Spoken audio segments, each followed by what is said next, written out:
a conduit. Very quickly, the analogy I use with people is think of me like a cell phone, only I'm biological. I'm designed to perform a myriad of functions depending on the frequency that's sent through me. To see, to hear, to feel, right? So I function like a cell phone.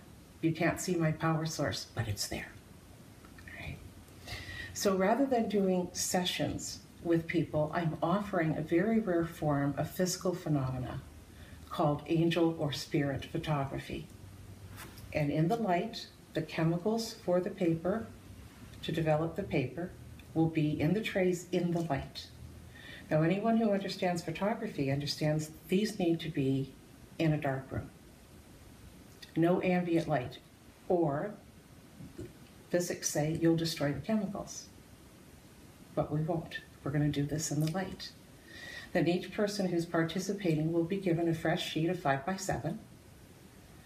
And on the reverse side, very gently, they write their name, the date, and who they're asking to see from spirit world. And then I'll process the paper in the light right in front of them so they see the images come up. And then later, when the photograph dries, we'll take a look at it and see what we find in the photograph. The other thing is a workshop. The event of a workshop, helping people to increase their sensitivities to energy. Mm-hmm. So we'll work with divining rods to see how far people's energy go out when they're happy and when they're not. We'll work with colored construction paper. People will learn that color actually has weight and heat or coolness.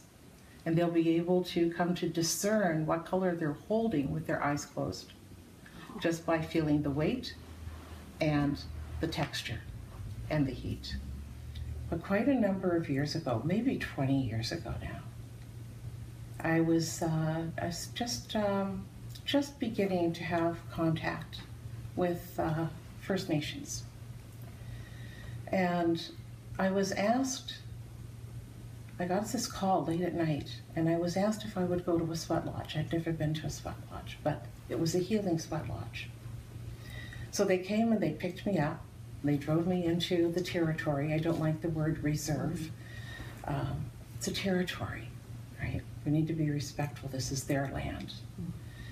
And went into the lodge.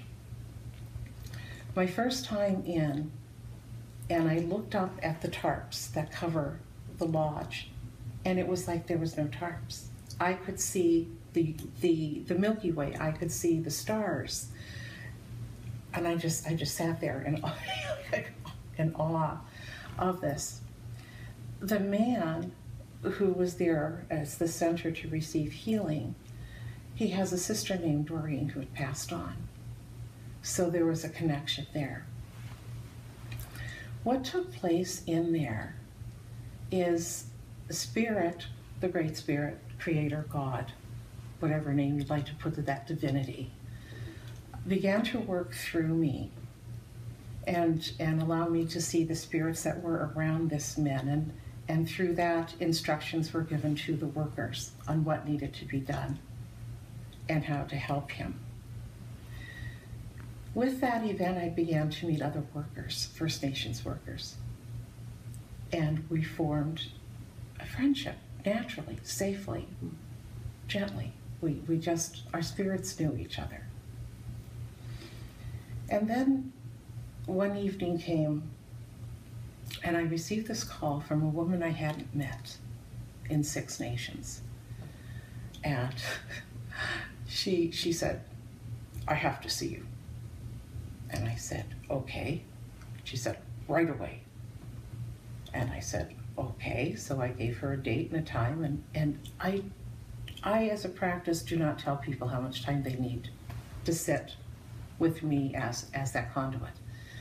But out of my mouth comes, "And you need 2 hours." I'm looking at the phone like, I really said that? So she came, and she said, before we begin, she said, "I want you to know that I didn't want to be here." And I said, "But you're here, and I'm okay with that." And she said, "I want you to know I work with spirit too." And I said, "Respected, She said, I didn't want to come because I heard you're white. What could a white woman tell me? She said. And I just smiled at her. I said, whatever spirit decides you need to hear is what's going to come through me. So we spent, before that, she said, well, I'm here because Spirit got after me and told me. She said, the color of your skin doesn't matter. You go see this woman. So she got the direction, and she followed it. The next 2 hours were intense. She had tough questions, and she questioned the questions. She questioned Spirit, and I just stayed present as that conduit. And all her questions were answered to her satisfaction at the end of the 2 hours. Now, something amazing happened. During this time, I was going through a tremendous personal crisis. Marriage ending, financial challenges, whole 10 yards. My father, in his woundedness and unhealthiness, always said, don't ever cry. You're not allowed to cry. You can't think clearly when you cry. So I'm sitting with this woman I now only know for 2 hours. I burst into tears. I was sobbing uncontrollably. Consciously, I did not know that she was an emotional healer. She went into her mode, and she took me through some emotional healing work without any question. She and I, from that time forward, traveled together for the next 15 years, working as a team. She took me to many, many communities. Yeah, you served a lot of communities. Many communities, yeah. Throughout Ontario. Akwesasne, is it? Akwesasne, Tyendinaga, Golden Lake, or Pikwakanagan, Henvey Inlet, Magnetawan. And you have been through a naming ceremony. I've been through 2 naming ceremonies, one Mohawk and one Ojibwe. So I carry 2 spirit names, which I won't share because they're only for ceremony. Mm-hmm. Yeah.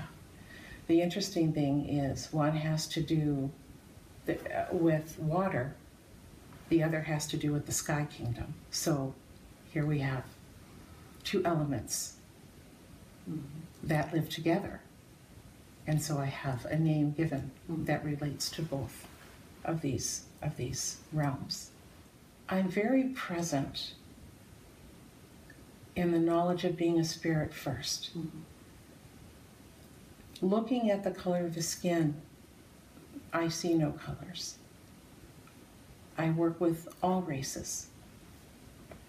And so, as such, and my first mentor, the woman that I worked with for the 2 hours and then helped me in return, she calls me a chameleon. She says, you're the only person I know that can walk into any situation with any group of people and become one of them.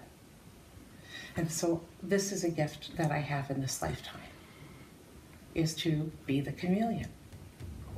Not just to be comfortable with others, but more importantly, that others feel safe and comfortable with me.